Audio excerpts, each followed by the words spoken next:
गत 24 घंटा राज्य में पाग मुख्यतः भाव में सुखिला रही। खास करके घूर्चा बल प्रभाव में आम उत्तर ओडिशा उपकूल और किसी आभ्यंतर ओडिशा जिलागुड़िक घन कुहुड़ी दृश्यमान रही। आम ट्विन सिटी कटक और भुवनेश्वर घन कुहुड़ी सकाल समय दृश्यमान रही। कटक में दृश्यमान दूरता 100 मीटर रही भुवनेश्वर 150 मीटर पाखापाखि रही। ता सहित आमर सर्वोच्च दिन तापमात्रा पारलाखेमुंडी 35.6 डिग्री सेल्सियस रेकर्ड कराई। ट्विन सिटी मध्य भुवनेश्वर 34.4 डिग्री सेल्सियस दिन तापमात्रा रेकर्ड करता। रात्रि तापमात्रा उपकूल ओडिशा प्राय अंचल में 2 ରୁ 3 डिग्री जाए स्वाभाविक अधिक रही।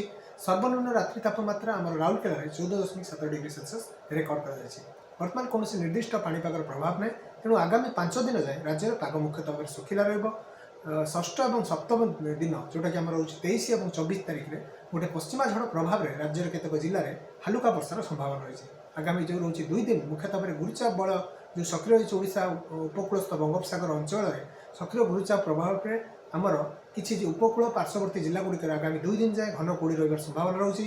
खास करके मध्यरात्रि सकाल समय जो रोचे आम किसी जिले में कुहुड़ी रही संभावना थी दृश्यमान दूरता 250 मीटर मध्य सीमित रतिय राजपथ गुड़िक जो जिलागुड़िक घन कुहुड़ी से अंचल यातायात करुवा जानवाहन गुड़िक बाधा उपजार संभावना रही। तेणु से प्रति सतर्क रही सूचना जारी कर सहित रात्रि तापमात्रा आगामी जो रोचे 2 दिन मध्य आहरी 2 डिग्री वृद्धि होगार संभावना रही। परवर्त समय विशेष परिवर्तन संभावना नहीं।